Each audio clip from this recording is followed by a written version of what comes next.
It's very difficult to ascertain the truth about President Trump at all. But I think in reporting about his health, I was able to ascertain some truth about the way that he does his job, the way that he runs this country, the way that the government is run. Access I got to go to the Oval Office and talk to the president and his team of doctors. I talked to a lot of his inner circle, his top staff, a cabinet secretary. I was surprised, but ultimately, President Trump wants to talk about this issue. He wants people to think that he's the healthiest president in the world and feels like he might be his best advocate for that.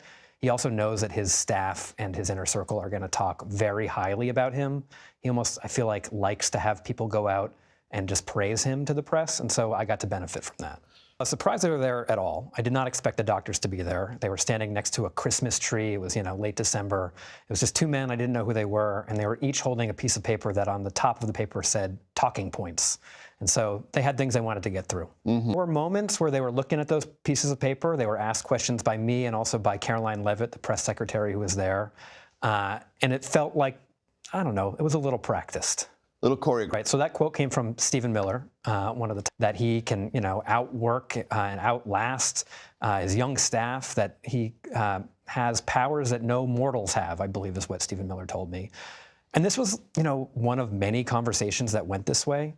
I've described it to people as kind of feeling like I was sitting through a series of plays that were put on just for me by Trump's inner circle. Everybody there had a bit part to play, and their role was basically to talk up the president, to make him sound like he was more powerful than any mortal they'd ever worked for before. And it really kind of showed the way that, Trump maintains control over his team.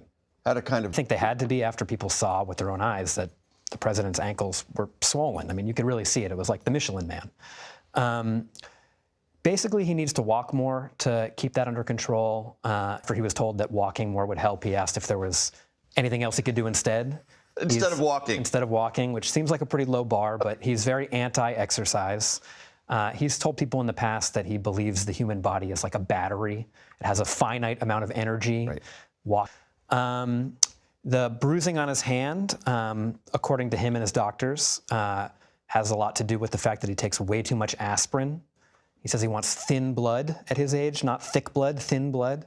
And because he takes all this aspirin to thin his blood, he bruises easily. He also subscribe for more videos.